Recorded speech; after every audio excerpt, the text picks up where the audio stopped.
Waalaikumsalam warahmatullahi wabarakatuh. Alhamdulillahilladzi arsala rasulahu bil huda wa dinil haqq liyuzhirahu 'ala ad-dini kullihi wa kafa billahi shahida. Asyhadu an la ilaha illallah wa asyhadu anna sayyidana wa nabiyyana Muhammadan abduhu wa rasuluh. Allahumma shalli wa sallim wa barik ala hadzal nabiyil karim Muhammadin wa ala alihi wa sahbihi ajma'in wa ba'd. Ikhwati wa akhwati fillah rahimakumullah. Kita mulai hari ini dan seterusnya, sholat yang akan kita bahas adalah sholat sunnah. Dalam buku yang saya tulis ini, jumlah sholat sunnah saya batasi karena terlalu banyak. Sholat sunnah itu mulai dari sholat qobliyah ba'diyah sampai kemudian nanti ada sholat taubat. Jumlahnya saya batasi hanya sampai 14 saja. Sebenarnya masih ada lagi, masih banyak gitu ya. Tapi agak jarang-jarang kita lakukan juga. Tapi kalau yang 14 ini saya kira sering, bahkan kita lakukan berulang-ulang. Nah, pada pertemuan hari ini yang akan kita bahas satu saja dari 14 itu. Jadi kita masih punya 14 hari pertemuan. Semuanya adalah sholat sunnah. Nah, sebelum masuk kepada pembahasan sholat sunnah yang pertama, yaitu sholat sunnah rawatib atau qobliyah ba'diyah, saya akan sedikit mengajak antum semua mengulas tentang posisi antara sholat sunnah ini dibandingkan dengan sholat wajib atau sholat fardu yang 5 waktu. Sholat yang fardu 5 waktu, kalau kita ibaratkan bangunan, maka 5 waktu itu seperti tiang atau kolom pada sebuah bangunan. Sedangkan sholat sunnah, dia merupakan penghias, atau kalau boleh saya sebut semacam desain interior.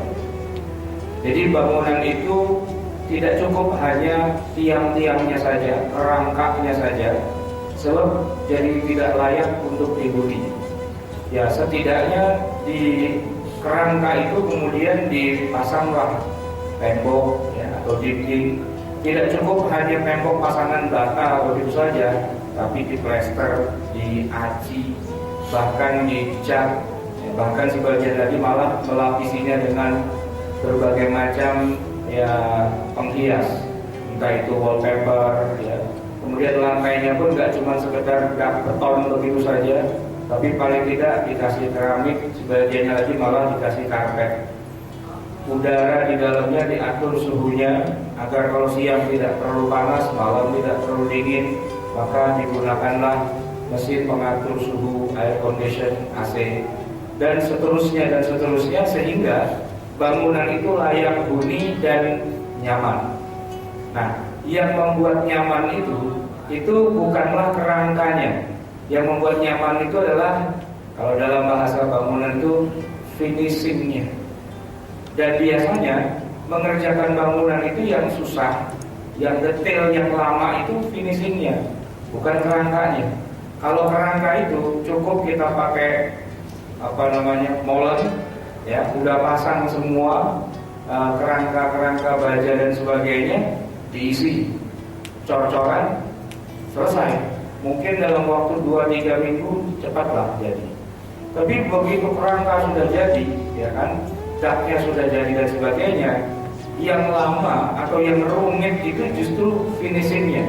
Ini cerita pengalaman bikin rumah ya, seperti itu. Kalau yang kontraktor nggak ngalamin begitu lah, yang ngalaminnya pokoknya bayar aja tiap tahun atau tiap bulan gitu. Tapi kalau yang pernah ngalamin bikin rumah sendiri gitu ya, itu akan tahu bahwa yang menguras tenaga, pikiran, waktu, termasuk ATM, itu adalah finishing. Itu yang sangat menguras. Nah, makanya kalau kita lihat rumah-rumah yang kurang modal, ya misalnya di kebanyakan masyarakat kita lah di perkampungan, di desa-desa itu, ya sudah, yang penting bisa ditempatin. Temboknya kadang-kadang tidak ada plesterannya, gawang rumahnya kusen jendela dan pintunya sekedar ada bolongannya doang, tapi nggak ada daun jendela, nggak ada daun pintunya kadang-kadang. Dan begitulah, paling ditutupin pakai pagar gedek dan sebagainya. Kenapa? Udah kehabisan modal. Nah, rumah yang seperti itu masih bisa sih untuk berteduh, tapi kurang nyaman, gitu ya. Tapi lebih parah lagi kalau rumah itu memang tidak ada kerangkanya, tidak ada apa-apanya, yang ada cuma tenda. Nah itu malah sama sekali tidak layak. Nah kita kaitkan dengan sholat fardu dengan sholat sunnah. Nah sholat sunnah inilah yang membuat ya ibadah sholat kita itu menjadi bagus, menjadi nyaman, menjadi enak.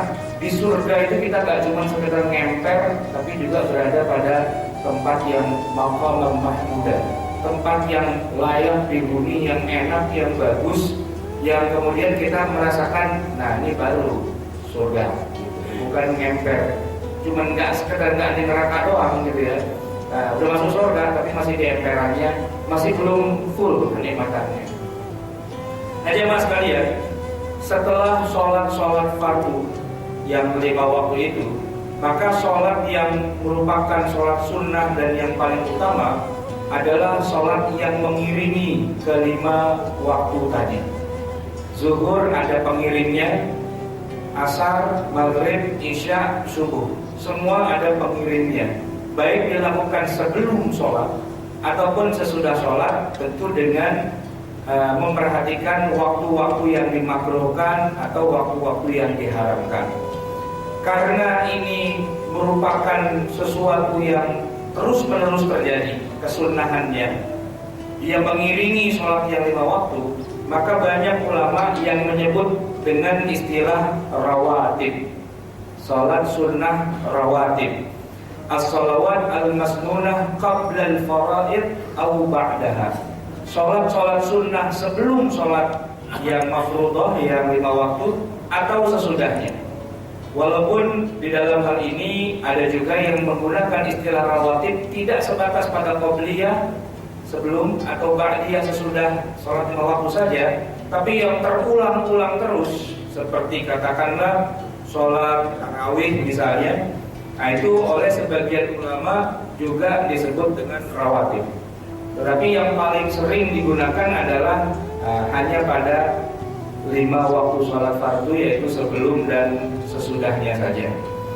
Nah para ulama kemudian membagi sholat sunnah qabliyah dan ba'diyah ini menjadi 2 macam.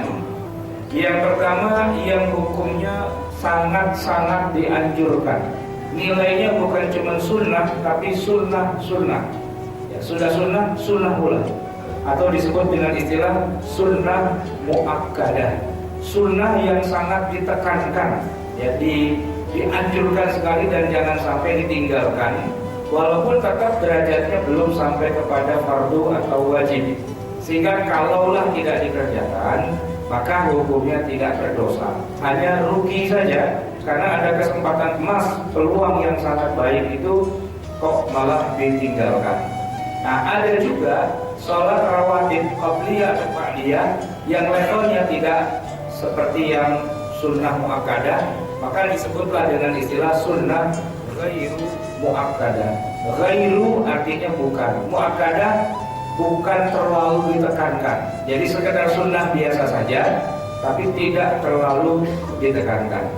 Nah dalam hal ini jumhur ulama umumnya 4 mazhab, baik mazhab Maliki, Syafi'i maupun Hambali, sepakat bahwa jumlah sholat rawatib baik ba'diyah atau qobliyah yang termasuk muakkadah itu ada 10 rakaat.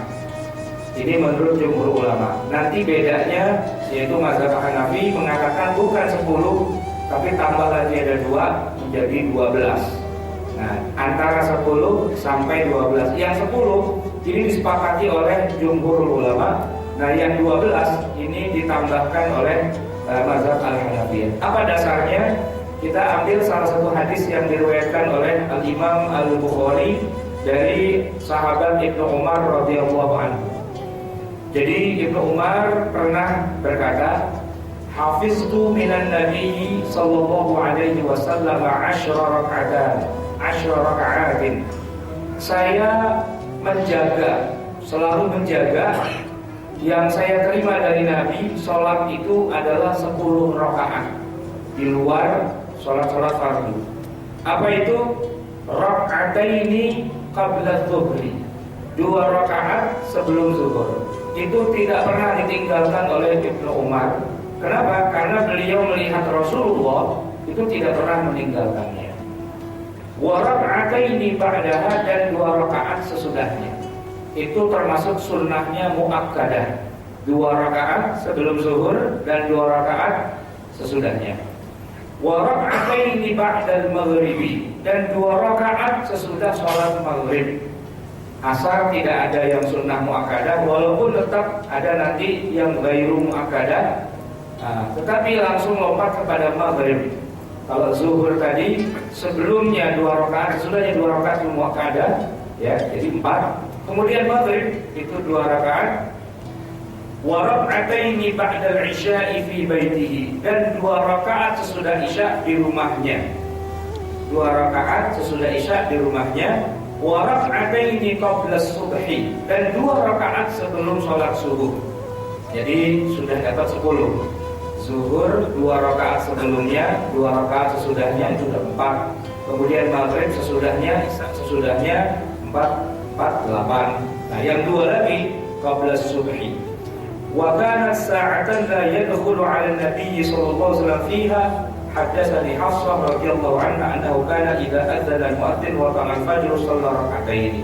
Ini adalah hadis yang diriwayatkan oleh Imam Bukhari. Nah, hadis inilah yang kemudian dijadikan oleh rata-rata para ulama sebagai hadis yang menyebutkan bahwa sholat yang selalu rutin dilakukan oleh Nabi itu adalah 10 rakaat. Sekarang kita akan pindah kepada pendapat dari mazhab Hanafi yang mengatakan bukan cuma 10 tapi 12. Masuk dalam sunnah muakkadah. Dasarnya adalah hadis yang diriwayatkan oleh Aisyah radhiyallahu anha. Annahu an Rasulullah sallallahu alaihi wasallam annahu qala man sabara 'ala snatai 'asyrata rak'atan banallahu 'azza wa jalla lahu baitan fil jannah. Siapa orang yang selalu menjaga musabarah, selalu menjaga, tidak pernah lupa, isnatai 'asyrata rak'atan, 12 rakaat, maka Allah akan membangun baginya baitan fil jannah, satu rumah di dalam surga. Apa itu yang 12 rakaat? Arba'an qabla dhuhri, 4 rakaat sebelum zuhur. Kalau dibilang 4 Pak, itu sholatnya bukan 4 rakaat langsung kayak zuhur gitu, enggak. 4 rakaat itu maksudnya 2 rakaat salam, lalu 2 rakaat salam, jadi 4. Wa raka'ataini ba'da dhuhri, dan 2 rakaat sesudah zuhur. Wa raka'ataini ba'da maghrib, 2 rakaat sudah maghrib. Wa raka'ataini ba'da isya, wa raka'ataini qabla al-fajri. 2 rakaat sesudah maghrib, 2 rakaat sesudah isya, dan 2 rakaat sebelum fajar. Al-fajru bima'na as-subh. Fajar itu maksudnya adalah subuh. Jadi 2 rakaat sebelum subuh kita sebut dengan sholat sunnah qobliyah subuh, atau bisa juga disebut dengan sholat fajar, ya, sholat sunnah fajar. Jadi ini masalah cara mengucapkan saja. Di Saudi Arabia orang-orang jarang melakukan sholat subuh. Hampir tidak ada orang mengerjakan sholat subuh. Kenapa? Karena di sana menamakannya bukan subuh, menamakannya fajar. Ya. Belum pernah ada orang Saudi sholat subuh, Pak. Ya. Ini penting nih kita ketahui. Ya. Kenapa? Karena mereka tidak menyebut subuh, mereka menyebut fajar. Azan, tidak ada azan subuh di sana. Adanya azan al-fajri, azan fajar. Maka tidak ada orang sholat qobliyah subuh di sana, adanya qobliyah fajar. Nah, di Indonesia tidak ada orang sholat fajar. Kenapa? Karena namanya bukan fajar, namanya subuh. Maka azannya disebut azan subuh, sholat sunnah sebelumnya disebut sholat sunnah subuh. Sama Pak, kemarin ada teman saya asli dari Medan. Dia cerita, walaupun Indonesia sudah maju, Medan sudah semakin maju, sampai hari ini tidak pernah ada komputer di Medan. Saya heran, kenapa? Bukannya Medan itu adalah kota yang maju di Sumatera, ibu kota Sumatera Utara Medan. Di sana tidak ada komputer, Ustaz, adanya komputer. Oh, jadi namanya itu bukan komputer, komputer. Ya sudah Pak. Ya itu juga gitu. Kalau ada orang serius nanggapinnya, dibilang kalau dia dikelar di film Medan nggak ada komputer, nggak ada komputer, memang adanya komputer. Nah sama di Saudi itu tidak ada orang sholat subuh, adanya sholat fajar. Di Indonesia tidak ada orang sholat fajar, namanya sholat subuh. Tapi itu juga, cuma cara nyebutnya yang beda. Nah, jadi jangan terkecoh dengan penggunaan istilah. Jadi bedanya apa dengan yang 10 dan 12? Bedanya adalah pada qobliyah zuhurnya. Qobliyah zuhurnya versi jumhur ulama cuma 2 rakaat. Tapi kalau menurut hadis yang terakhir ini dari Aisyah diriwayatkan oleh An-Nasai dan At-Tirmidzi, itu adalah zuhurnya 4 rakaat 2. Baik jamaah yang dimuliakan Allah, kita akan masuk kepada sholat yang ghairu muakkadah. Ghairu muakkadah itu artinya dia sunnah juga, dilakukan sebelum atau sesudah sholat, tetapi dia tidak selevel atau tidak seutama dari yang muakkadah tadi itu. Apa itu? Ada sebuah hadis yang diriwayatkan oleh Imam Abu Dawud, di mana Rasulullah SAW bersabda, rahimallahu imra'an shalla qabla al-'asri arba'an. Rahimallahu imra'an, semoga Allah memberikan rahmat atau kasih sayang kepada seseorang yang shalla qabla al-'asri arba'an, salat sebelum asar 4 rakaat. Sama 4 rakaat di sini maksudnya 2 rakaat salam sebelum melakukan sholat asar. Ini hadisnya diriwayatkan oleh Imam Abu Dawud. Selain itu juga ada hadis yang diriwayatkan Imam Ibnu Majah, wa arba'an qabla al-'asri baina kulli rak'ataini. Ya, dari Ali bin Abi Thalib radhiyallahu anhu, dan 4 rakaat sebelum asar yang dikerjakan 2 rakaat yang dipisah dengan salam. Ya, 4 rakaat dikerjakan dengan 2 salam itu adalah termasuk sholat sunnah. Jadi qobliyah asar itu ya boleh dikerjakan 4 rakaat tapi dengan 2 salam, tapi ya boleh juga 2 rakaat saja, atau boleh juga tidak dikerjakan sama sekali. Tapi jangan menyalahkan ada orang sholat qobliyah asar, karena ini adalah hadis Nabi yang mulia.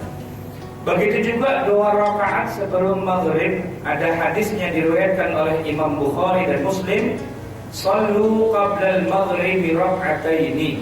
Salatlah kalian sebelum maghrib 2 rakaat. Hadisnya sahih, diriwayatkan Imam Bukhari dan Imam Muslim. Kemudian ada hadis yang lain juga dari Bukhari Muslim juga terkait dengan salat sunnah sebelum maghrib. Kunna nusalli ala ahdi Rasulillah sallallahu alaihi wasallam rak'ataini ba'da ghurubi syamsi qabla salatil maghrib. Dulu kami ya di masa Rasulullah terbiasa melakukan sholat 2 rakaat sesudah matahari terbenam, tapi sebelum kita mengerjakan sholat maghrib. Fasubila Anas yang meriwayatkan hadis ini ditanya, akana Rasulullah sallallahu alaihi wasallam shallahuma, apakah itu kan kalian sahabat, tapi pertanyaannya apakah Nabi juga mengerjakan 2 rakaat sebelum sholat maghrib itu? Qala kana yarana nusallihima falam ya'murna wa lam yanhana. Nabi melihat kita pada sholat 2 rakaat sebelum maghrib. Begitu beliau melihat kami melakukannya, beliau tidak memerintahkan dalam arti mewajibkan, walam yanhana, dan juga tidak melarang kami. Jadi memang ini jatuhnya sunnah tapi bukan muakkadah. Ini hadis sahih diriwayatkan Imam Bukhari dan Imam Muslim, dan masih banyak lagi hadis-hadis yang lain.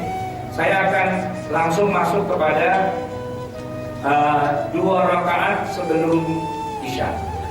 Kalau Sesudah maghrib jelas itu sunnah muakkadah. Sesudah isya itu sunnah muakkadah. Sebelum isya, dari Abdullah bin Mughaffal radhiyallahu anhu, beliau berkata bahwa Nabi SAW bersabda, "Ma bainal adzani wal iqamah salatun." Antara azan dan iqamah disunnahkan kita sholat. Dan Nabi mengulangi 3 kali. Ma baina al-adzan wal iqamah shalah. Ma baina al-adzan wal iqamah shalah. Kemudian Nabi meneruskan liman syaa, bagi siapa yang menginginkan. Nah, tidak ada hadis yang secara spesifik menyebutkan qabliyah isya. Tapi hadisnya adalah hadis yang sifatnya umum. Ma bainal adzan wal iqamah. Antara azan dengan iqamah itu ada sholat sunnah. Maka para ulama memasukkan sebelum isya juga di sini. Tentu yang masih kosong berarti ba'da asar dan ba'da subuh. Kenapa ba'da asar dan ba'da subuh itu tidak disunahkan? Karena memang itu al-waqt al-manhiyu an. Waktu yang dilarang kita untuk mengerjakan sholat itu ada 2. Sebenarnya bukan cuma 2, ada 5. Cuman yang terkait langsung dengan sholat, ya, sesudah sholat itu 2, yaitu habis sholat subuh dan habis sholat asar. Kalau tidak ada judulnya, tidak ada judul itu maksudnya begini: kita habis sholat asar, ya, kemudian kita pengen sholat sunnah ba'diyah, itu namanya tidak ada judulnya karena termasuk waktu yang diharamkan, maka tidak boleh. Tapi kalau ada judulnya, judulnya begini: saya sudah sholat asar, kemudian ada jenazah yang mau dikuburkan dan belum disolati, maka larangan untuk mengerjakan sholat habis asar itu otomatis terhapus atau terhalangi atau terhijab dengan adanya perintah untuk mengerjakan sholat jenazah. Maka silahkan habis sholat asar kita sholat jenazah dengan syaratnya jenazahnya harus ada. Kalau nggak ada ya kita nggak bisa gitu loh. Jenazahnya mana? Ya kan banyak orang pada meninggal, anggap aja kita lagi sholatin jenazahnya. Ya nggak bisa. Harus ada wujud fisiknya. Atau setidak-tidaknya jenazahnya memang disebutkan tertentu, orangnya nggak bisa kesini, jenazahnya mungkin nggak sempat datang ke sini, jenazahnya langsung dikuburkan di tempat lain, lalu kita melakukan sholat gaib. Ya, sholat gaib itu sholat jenazah yang jenazahnya secara spesifik disebutkan siapa orangnya. Lalu kita meniatkan untuk sholat jenazah, ba'da sholat asar boleh, ba'da sholat subuh boleh. Dan ini bisa kita lakukan setiap kapanpun, karena ada judulnya, yaitu sholat jenazah. Nah, di Masjidil Haram Mekah atau di Masjid Nabawi Madinah, hampir setiap subuh itu kita sholat lagi. Walaupun sebenarnya itu waktu yang terlarang, tapi karena ada jenazah, ya kita sholat lagi. Nah, sholat jenazah gitu. Begitu juga asar, yang seharusnya waktunya itu terlarang, tapi karena ada jenazah, ya kita sholat jenazah. Hampir seluruhnya, walaupun ada juga yang tidak sholat. Saya punya teman, kalau lagi umroh itu atau haji, setiap ba'da sholat itu dia sholat ba'diyah atau sebelumnya qobliyah. Bahkan dia rajin sekali ke masjid pagi-pagi sekedar buat sholat duha. Dan kalau malam dia datang untuk sholat tahajud. Yang saya heran, setiap kali sholat jenazah dia nggak pernah mau sholat jenazah. Bahkan bukan hanya sholat subuh atau habis sholat isya dia nggak sholat jenazahnya, 5 waktu kan selalu ada jenazah, itu dia nggak pernah mau. Begitu saya tanya, kenapa? Memangnya ada hadis yang melarang? Bukan Pak Ustadz, saya nggak bisa usolinya. Jadi gara-gara nggak bisa usoli, terus dia jadi nggak sholat jenazah. Nah, jamaah sekalian yang dimuliakan Allah, jadi itu adalah sholat sunnah yang muakkadah dan juga ghairul muakkadah di 5 waktu sholat. Saya akan mengajak antum semua kepada hadis-hadis berikutnya, yaitu tentang apa sih yang Allah janjikan, keutamaan dari orang yang melakukan sholat qobliyah dan ba'diyah ini. Di Di dalam salah satu hadis yang sahih diriwayatkan Imam Muslim, Rasulullah SAW bersabda yang diriwayatkan oleh Aisyah, istri beliau, "Rak'ata al-fajr khairun minad dunya wa ma fiha." 2 rakaat salat fajar itu lebih baik daripada dunia dan isinya. Nah, ini kalimat yang diperkol begini sering kita temukan di banyak hadis. 2 rakaat salat fajar itu lebih baik daripada dunia dan seisinya. Bahkan di dalam hadis yang lain disebutkan tadi, man sabara ala 12 raka'atan, siapa yang selalu menjaga 12 rakaat dalam sehari semalam, qobliyah ba'diyah, banallahu lahu baitan fil jannah. Allah dirikan untuknya sebuah rumah di dalam surga. Bahkan ada lagi hadis yang lain diriwayatkan oleh Imam Abu Dawud dari Ummu Habibah bahwa Rasulullah pernah bersabda, "Man hafadha ala 4 raka'atin." Siapa orang yang selalu menjaga untuk mengerjakan 4 rakaat qabla dhuhri wa 4 ba'daha, atau juga 4 rakaat sesudahnya, haramahullahu 'alan nar. Allah haramkan dirinya dari api neraka. Ini hadis sahih diriwayatkan oleh Imam Abu Dawud. Nah, jamaah yang dimuliakan Allah, kita masuk masalah fikihnya. Orang habis sholat fardu, kemudian dia mau sholat ba'diyah, kan suka kita perhatikan ya. Dia itu bangun lalu bergeser tempatnya ke tempat yang lain. Yang jadi pertanyaan, itu ada dasarnya nggak sih? Ada hadisnya nggak sih? Ada perintahnya apa nggak sih? Ya, kita habis sholat fardu nih, mau sholat ba'diyah, kita geser. Bahkan kadang-kadang sampai ada yang tukeran. Ya, kayak orang main catur gitu ya, benteng sama apa tuh tuker gitu ya. Nah, bahkan ada juga yang tukeran sama imam. Jadi imamnya disuruh bangun, tuker. Dia maju ke depan, imam disuruh mundur. Kalau imamnya ngerti sih nggak apa-apa. Oh, maksudnya tukeran gitu. Kalau enggak, lagi anak zikir disuruh bangun, suruh pindah, ngapain? Cuma ngajakin tukeran tempat doang. Emang nggak ada lagi tempat yang lain? Gitu. Nah, di sini ada beberapa hadis yang menyebutkan tentang fadilah atau keutamaan berpindah gitu. Dari Zaid bin Sabit radhiyallahu anhu bahwa Rasulullah bersabda, sholatnya seseorang di rumahnya adalah lebih baik daripada sholatnya di masjidku ini kecuali sholat fardu. Sholat seorang di rumahnya lebih baik daripada sholat di masjidku ini kecuali sholat fardu. Artinya kalau sholat sunnah itu afdalnya di rumah. Oleh karena itu banyak orang yang dia nggak pindah di samping sini, malah pindahnya ke rumah. Ya, untuk apa? Untuk sholat sunnah.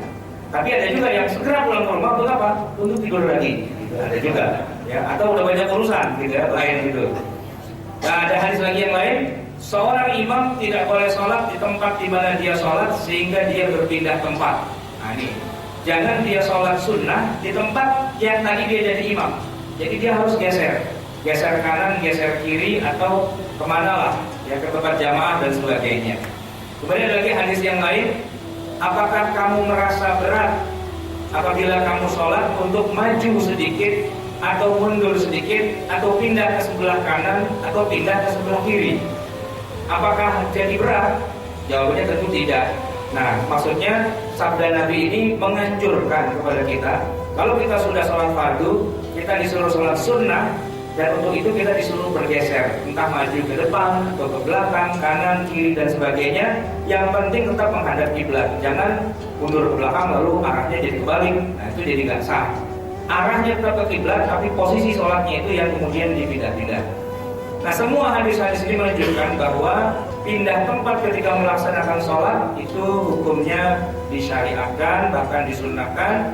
Dan di antara alasan ya untuk memperbanyak ya kenapa pindah itu agar kita lebih banyak menjadi punya saksi bahwa bumi ini menyaksikan kepada kita ya, kepada Allah juga nantinya bahwa saya pernah sholat di sini banyak. Dan itu dikaitkan dengan salah satu surat atau ayat yang sudah kita hafal semua, yauma idzin tuhaddisu akhbaraha. Surat Zalzalah, idza zulzilatil ardu zilzalaha. apabila bumi digoncangkan dengan segoncang-goncangnya. Kemudian ada nanti ayat keempatnya, yauma idzin tuhadditsu akhbaraha. Pada hari itu, yaitu pada hari kiamat, bumi ini akan berbicara tentang kabar-kabarnya dia. Nah, sebagian ulama mengatakan yang dibicarakan oleh bumi itu adalah, no dulu si Fulan pernah sholat di bawah saya ini nih. Nah gitu. Si Anu pernah sholat di tempat saya ini dan seterusnya. Maka semua tempat yang pernah kita lakukan untuk sholat itu akan bersaksi. Yauma idzin tuhadditsu akhbaraha. Tapi dengan syarat bahwa masjid atau musolanya itu memang luas. Kalau udah sempit ya, musola cuma 3x4, yang sholat 200 gitu ya. Nah itu kita udah lah, nggak usah sholat di situ, sholatnya tempat lain aja. Karena yang ngantri masih panjang. Ya, jangan sholat sunnah atau ba'diyah di situ. Nah, bisa saja kita kalau memang yang sholat itu sedikit nggak terlalu jadi masalah. Nah jamaah yang dimuliakan Allah, ini yang terakhir. Ketika kita dalam perjalanan, ya, kan kita juga disunnahkan untuk menjamak, bahkan juga mengqashar. Ya, yang 4 itu kita qashar jadi 2. Yang harusnya 5 waktu kita jamak, tinggal 3 waktu. Zuhur, asar kita jamak. Jadi cuma 1 waktu aja, bisa dikerjakan zuhur atau asar. Maghrib isya dikerjakan maghrib atau isya. Subuh memang tidak bisa dijamak, juga tidak bisa diqashar. Tapi paling tidak dalam perjalanan kita diberikan fasilitas oleh Allah Subhanahu wa taala, dan para ulama memang bahkan ada yang mewajibkan kita menjamak qashar, ada yang menyunahkan saja, bahkan ada juga yang 50-50. Mau kerjain jamak qashar silakan, enggak juga enggak apa-apa. Itu yang sudah pernah kita bicarakan pada pertemuan-pertemuan sebelumnya. Pertanyaannya adalah bagaimana dengan nasib sholat qobliyah dan ba'diyahnya? Yang wajib saja kita qashar dari 4 jadi 2. Pertanyaannya, apakah masih berlaku qobliyah dan ba'diyahnya? Gitu ya. Begitu juga sholatnya ini sudah dijamak antara zuhur dengan asar.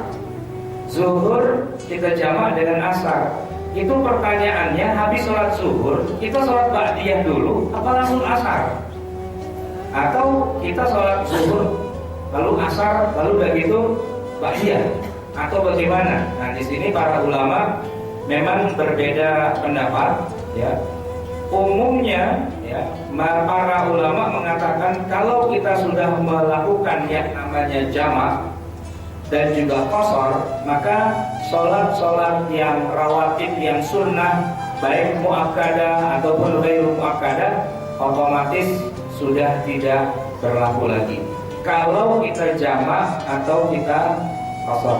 Sehingga yang tersisa dari 5 waktu itu hanya subuh saja. Karena subuh tidak dijamak, tidak diqashar, walaupun kadang-kadang tetangga saya ada juga subuhnya dijamak dengan duha, karena dia bangunnya kesiangan, jamak takhir, dan itu jamak ngawur sebenarnya. Sebagian lagi mengatakan itu bukan jamak, itu namanya murtad, menjemur pantat, karena bangunnya sudah setengah 8 ya. Baru kemudian sholat subuh ya, habis sholat subuh terus sholat lagi 2 rakaat apa? Sekalian duha deh, biar gak wudhu lagi. Itu namanya jamak dengan duha. Ini jamak ngawur sebenarnya, bukan jamak takhir, bukan jamak takdim, jamak ngawur gitu ya. Tapi ya daripada tidak sholat, ya tetap wajib sholat sih. Cuman masalahnya begini, Nabi memang pernah kesiangan subuh. Ya, dalam seumur hidup beliau selama 23 tahun jadi Nabi, kesiangannya saya hitung 2 atau 3 kali aja. Ini masalahnya hampir tiap hari kesiangan, gitu kan? Nah, ini yang begini ini nanti catatannya beda di akhirat ya. Dia nggak bisa bilang kan kesiangan langsung sholat nggak apa-apa. Iya sih, cuman kenapa kok bisa kesiangan? Itu yang jadi masalah. Nah oleh karena itulah maka para ulama mengatakan kalau sudah dilakukan jamak, apalagi sudah qashar, maka qabliyah, ba'diyah sudah tidak perlu lagi. Tetapi kalau dalam perjalanan itu ada orang yang tetap mempertahankan sholatnya, beliau tidak jamak, tidak qashar, maka sholat qabliyah dan ba'diyahnya tetap berlaku sebagaimana biasa, walaupun dia dalam keadaan perjalanan. Nah, oleh karena itulah maka kita lihat kalau kita sudah menjamak, ya kita sudah mengqashar, maka sudah tidak perlu lagi. Tapi ada pendapat yang pertengahan begini. Misalnya, saya dalam perjalanan luar kota, di rest area saya berhenti untuk melakukan sholat maghrib misalnya. Nah, di tempat itu saya sudah boleh menjamak antara maghrib dengan isya. Jadi saya sudah niatkan waktu mau sholat maghrib itu, saya sudah niatkan habis ini saya mau sholat isya, saya takdim isyanya. Itu masyru' dan dibenarkan. Yang jadi pertanyaan, begitu selesai azan sambil nunggu qomat, kan orang-orang pada sholat sunnah. Nah saya ini apakah juga berlaku sholat sunnah juga qabliyah maghrib, ya, atau tidak? Kenapa? Karena maghrib ini mau saya gabung dengan isya. Di situ nanti para ulama berbeda pendapat lagi. Ada yang mengatakan sudah tidak perlu lagi ada qabliyah. Kenapa? Karena Anda sudah menjamaknya. Tapi sebagian lagi mengatakan silahkan saja, karena jamak atau qashar itu tidak mengubah kesunnahan dari itu semua. Tapi yang paling aman dari pendapat itu adalah ketika kita menjamak atau mengqashar, maka kita tidak perlu lagi melakukan qabliyah atau ba'diyah dengan mengacu kepada apa yang selalu dikerjakan oleh Rasulullah dalam perjalanan-perjalanan beliau. Beliau hampir setiap tahun mengadakan perjalanan, bahkan bukan tiap tahun, setiap 2 bulan setengah itu beliau melakukan perjalanan. Sampai ada satu kitab judulnya Perjalanan-Perjalanan Rasulullah, Kitabus Siyar, kitab perjalanan. Ya, kalau di rata-rata Nabi setiap 2 bulan setengah itu melakukan perjalanan, kalau di rata-rata. Dan hampir di semua perjalanan beliau itu beliau menjamak atau mengqashar, dan hampir tidak pernah beliau melakukan qabliyah atau ba'diyah ketika beliau menjamak atau mengqasharnya. Nah itulah jamaah sekalian yang terkait dengan sholat sunnah rawatib, qabliyah atau ba'diyah. Sebelum saya akhiri, silakan kalau ada hal-hal yang kurang jelas atau mungkin ingin ditanyakan, falyatafadhal. Baik, terima kasih Ustaz. Bagi para jemaah, Bapak Ibu, jika ada pertanyaan, silakan jawab. Tapi makanya kalau batasan sholat ba'diyah itu seberapa lama dan sholat rencana ba'diyah. Terus kalau selingi kayak sekarang masuk ilmu dan sebagainya itu kalau itu mana yang cuma. Jadi begini, tadi kan dikatakan ba'diyah saja itu boleh dikerjakan di rumah, tidak di masjid. Nah tinggal kita hitung aja berapa lama perjalanan dari masjid ke rumahnya, ya kan? Ada yang rumahnya kan ke masjid berarti 2-3 menit kan begitu. Tapi ada juga yang rumahnya jauh dari masjid. Nah, artinya tetap masih berlaku juga. Jadi sebenarnya tidak ada batasan paling panjang atau paling pendek, apalagi kalau masih di lokasi yang sama. Kayak kita begini, nah, kita bisa melakukan ba'diyah sesudah jam 1 ini masih dimungkinkan kalau ada hajat. Maksudnya hajat itu dalam arti memang ada kebutuhannya. Ba'da sholat zuhur ada kajian di mana kita kalau ba'diyah dulu boleh, tapi boleh juga langsung dan nanti sesudah kajian baru ba'diyah, tidak ada masalah. Asalkan juga jangan terlalu jauh. Kajiannya cuman kultum, ya. Kultum itu kan berarti kuliah terserah antum, ya. Bisa 7 menit, bisa 10 menit, bisa 12 menit. Habis kultum, karena tadi sepanjang kultum juga ya udaranya rada adem gitu ya, nyendirnya kok posisi itu sangat enak gitu ya, tidur dulu gitu, bangun-bangun 2:30, dikit lagi asar, masih bisa nggak sholat ba'diyah? Udah kelamaan kali, udah kejauhan. Nah karena yang disebut dengan ba'diyah itu nempel.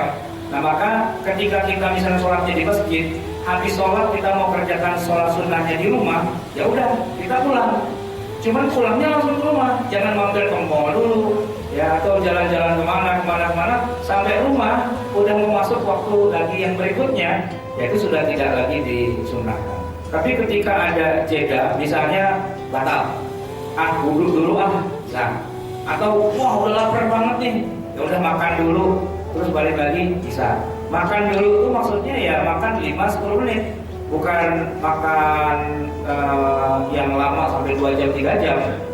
Mentang-mentang makannya di all you can eat. Wah ini kalau buru-buru langsung balik lagi sholat, sayang-sayang nih gitu. Jadi udahlah makan yang lama Terus iya tadi belum qobliyah, belum ba'diyah. Ba'diyah. Itu kata mereka tuh ba'diyah yang mana lagi, bukan udah kelewatan tadi. Nah begitu. Jadi masih dibolehkan walaupun agak lama, asalkan masih ada keterkaitan. Ya seperti kuntum atau wudu atau makan atau jawab telepon dan sebagainya yang sifatnya nggak terlalu jauh. Gitu. Baik, ada lagi?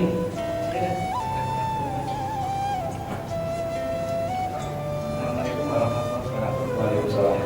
Saya mau menanyakan untuk sholat takbir yang berlaku di sholat Jumat. Sholat Jumat itu yang adanya satu kali, itu apakah yang qobliyahnya itu lebih diutamakan atau kita mendengarkan khutbahnya?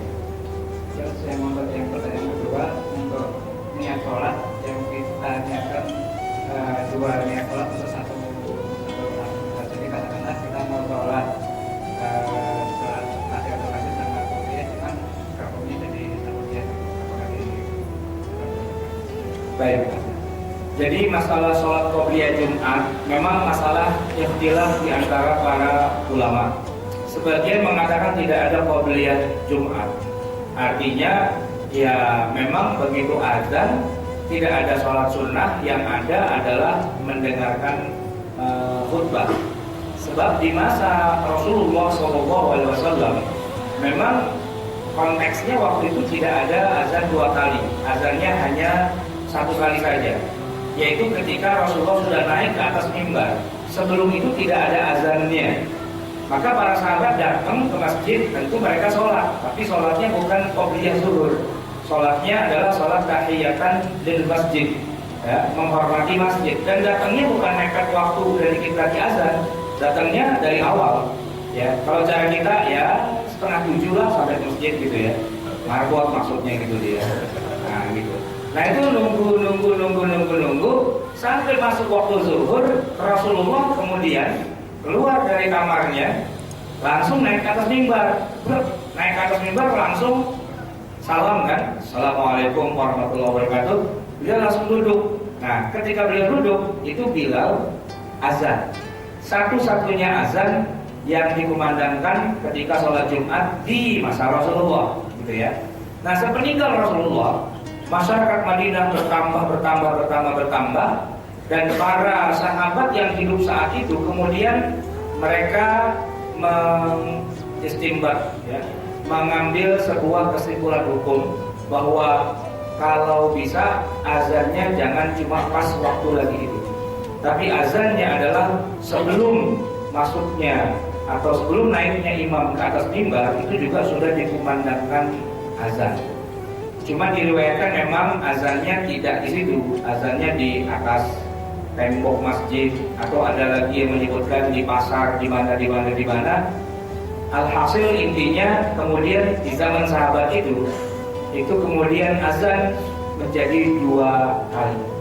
Nah, azan yang pertama, kemudian azan yang kedua. Nah, yang ada sholat sunnahnya itu bukan azan yang kedua yang imam sudah di atas mimbar. Enggak, kalau itu tidak ada sunnahnya memang. Yang jadi masalah adalah ketika azan yang pertama dikumandangkan, apakah antara azan pertama dan kedua itu ada sholat sunnah qobliyah Jumat atau tidak? Itu yang menjadi titik khilafiyah di antara para ulama. Mazhab Asy-Syafi'i tegas mengatakan ya, ada sholat qobliyah Jumat. Ada beberapa hadis yang disebutkan dengan periwayatan yang sahih juga, bahwa di masa para sahabat ya azan dua kali dan kemudian mereka melakukan sholat sunnah. Bukan Rasulullah, bukan, tapi para sahabat gitu ya. Nah cuman memang nanti yang menjadi titik pertanyaannya begini, apakah para sahabat Nabi itu juga bisa dijadikan sebagai sumber hukum dalam syariat, ataukah hanya semata-mata Rasulullah? Karena nanti itu perdebatannya panjang, perdebatan yang bersifat usul fikih, yaitu ketika Rasulullah mengatakan alaikum bisunnati wa sunnah ashabi, kalian berpegang teguhlah pada sunnahku dan sunnah para sahabatku. Jadi kalau para sahabat Nabi melakukannya, itu pun bagian dari rekomendasi Rasulullah. Karena itu azan sekali, azan dua kali itu tidak akan ada pernah titik temunya. Yang azan sekali ngotor, Nabi cuma sekali. Yang azan dua kali ngotor juga, Nabi nyuruh kita ikut sahabat, gitu kan? itu mau sampai kiamat tinggal 2 detik lagi pun nggak akan ada selesainya, gitu ya. Nggak akan ada selesainya, agak ketemu lah pokoknya. Udah begitu dari sononya, udah bawaan korok. Nah, tinggal kita, gitu. Kita mau pakai yang mana itu silahkan, bebas. Cuma yang penting untuk kita perhatikan adalah ketika para ulama akar hukumnya sudah berbeda pendapat, kita tuh posisinya sudah bukan lagi untuk mengadili siapa benar, siapa salah. Posisi kita bukan mengadili, ya. Karena ini yang ngomong pakar beda pendapat. Ya udahlah, yang ada saya pilih yang mana, tapi yang tidak saya pilih, orang lain yang memilihnya, saya tidak punya hak untuk menjelekkannya, gitu ya. Sebagaimana juga orang lain ketika dia pilih pendapatnya, lalu ternyata beda dengan pendapat yang saya pilih, dia juga tidak boleh menjelekkan saya. Karena menjelekkan saya berarti menjelekkan para ulama yang saya ikuti, ya kan? Menjelekkan saudara saya berarti saya juga menjelekkan ulama yang mereka ikuti, sama aja. Saling menjelek-jelekkan itu sudah tidak perlu lagi, karena sesama orang jelek tidak boleh saling menjelekkan, gitu kan? Nah, jadi yang ada tinggal menghormati saja. Nah, monggo silakan. Anda mau qobliyah Jumat, ada dalilnya, ada dasarnya, tapi saya tidak pakai misalnya. Atau saya mau pakai yang lain, silakan saja. Nah, kalau saya secara pribadi ditanya, ya jawabannya gampang aja. Karena dua-duanya benar dan punya ijtihad istinbatul ahkam yang kuat dan para ulamanya bukan orang sembarangan, saya tinggal memilih saja. Kalau saya sholat di masjid yang sholatnya cuma azannya cuma sekali dan tidak ada sholat qobliyahnya, ya udah ikutin aja, ya kan? Ngapain juga kita harus melawan arus, gitu kan? Yang akan membuat kita semakin tersohor, gitu. Akan dielu-elukan, lu sih. Tapi kalau masyarakatnya, masjidnya memang ada 2 kali azannya dan semuanya sholat sunnah, gitu ya. Ngapain juga kita cari yang beda, karena juga akan jadi bahan omongan, gitu kan. Kalau di Jakarta orang cuma ngelirik doang, gitu. Tapi kalau di kampung, wah itu jadi masalah. Apalagi di kampungnya mertua. Nah ini jadi masalah. Mertua itu NU, gitu ya. Udah dari ingkongnya udah NU. Bahkan mertua kita itu belum lahir pun udah NU, karena kakek-kakek itu udah NU semua. Di kampung itu semua orang sholatnya kalau azan itu memang 2 kali dan ada sholat sunnah qobliyah Jumat. Kita pendatang datang ke kampung itu langsung kita bilang, sholat bid'ah semua nih, gitu. Itu bisa dicabutin golok kita, ya kan? Diusir kita dari kampung itu. Kenapa? Ini nih anak baru kemarin sore ngaji, udah jalan-jalanin kita. Baru kemarin sore maghrib pulang 5 menit belajar agamanya, kita disalah-salahin. Bisa digambarin orang sekampung kita kan. Nah, padahal kalau kita belajar ilmu perbandingan mazhab, bagaimana para ulama itu berbeda pendapat, kita akan manggut-manggut. Oh begitu, benar. Oh begini, benar. Terus kita cari aman aja, gitu kan. Yang ini oke, yang itu oke. Toh dua-duanya juga cuma sunnah kok. Yang salah itu yang tidak ikut sholat Jumat, gitu kan. Atau yang datang sholat Jumatnya udah imam barakallahu fiik walaupun udah datang gitu, mana aja, gitu kan. Ya kalau yang datang seperti itu udah pasti nggak ada qobliyahnya Pak, gitu. Dan banyak rata-rata kita di Jakarta ini ya mazhabnya mazhab tanpa qobliyah Jumat. Kenapa? Karena datangnya udah pas barakallahu di walaupun fil Qur'anil azim. Pas amin, udah amin tuh baru datang kita kan. Tadinya ngapain? Di kaki 5 di depan masjid itu. Ya. Kalau di sini sih nggak ada Pak ya, nggak ada kaki 5-nya maksudnya. Baik, ada lagi? Masih ada Pak tadi. Ya. Dua kita melihat hubungan sholat tahiyatul masjid sama sholat qobliyah. Iya, itu juga ada akwal atau pendapat para fuqaha yang demikian. Biasanya para ulama mengatakan begini, kita kan disunnahkan 2 hal. Masuk masjid kita tahiyat masjid, kemudian sebelum sholat fardu kita disunnahkan qobliyah. Waktunya mepet. Pilih yang mana? Tahiyatul masjidnya atau qobliyahnya, gitu kan? Sebagian ulama beristihad dua-duanya. Kita niat qobliyah sambil niat juga menghormati masjid, kan bisa, gitu. Toh dua-duanya sunnah, ya kan? Nah, dalam bahasa Betawi itu namanya dak dekdo kena masa wudu, gitu loh. Yang mana aja dah terserah malaikat mau aja. Kalau memang bisa dua-duanya, alhamdulillah. Tapi itu tidak bisa dilakukan kalau yang satunya fardu, yang satunya sunnah, gitu. Apalagi 2 sholat yang fardu diniatkan sholatnya satu tapi niatnya 2 sholat fardu. Sekalian sholat subuh juga, sekalian niatin jamak sama zuhur gitu. Padahal sholatnya satu, nggak bisa, ya harus 2. Nah, tapi kalau mau yang paling aman, ya qobliyah juga itu kita kerjain. Kemudian tahiyatul masjidnya juga kita kerjain. Urutannya tentu tahiyatul masjid dulu, ya kan? Setelah itu baru kita qobliyah, gitu kan? Kalau waktunya masih cukup. Kalau waktunya nggak cukup, kerjakan 1 sholat saja. Sebagian ulama membolehkan niatnya adalah didobel. Sebagian lagi mengatakan tidak boleh, ya berarti kita boleh pilih. Ya, kalau misalnya qobliyahnya adalah sunnah muakkadah, niatkan sholat qobliyah yang sunnah muakkadah sebelum zuhur. Ini lagi iqamah, tapi masih ada waktu. Kemudian sholat 2 rakaat. Apa niatnya? Qobliyah zuhur. Kenapa? Sunnah muakkadah. Terus tahiyatul masjidnya nggak usah. Ada pendapat yang seperti itu, tapi ada juga pendapat yang membolehkan dia digundel jadi 1. Sambil niat tahiyatul masjid, sambil niat juga sholat qobliyah 2 rakaat. Bisa. Cuman antum nggak usah nanya usolinya bagaimana, jadi lucu. Usoli sunnah sunnah qobliyah zuhur. Wa aidon usolli sunnah tahiyatul masjid, gitu kan? Malaikat bilang, "Nih yang mana nih yang mau nih?" gitu kan. Tapi ya nggak apa-apa, boleh. Ada pendapat yang seperti itu, walaupun ada juga yang mengatakan tidak boleh. Baik, ada lagi? Ya, yang bilang masih bisa kan? Ya, boleh kan bertanya lagi kalau ada yang bertanya. Ibu-ibunya? Baik, kalau tidak, tidak ada. Ya, lagi ya. Assalamualaikum Ustaz.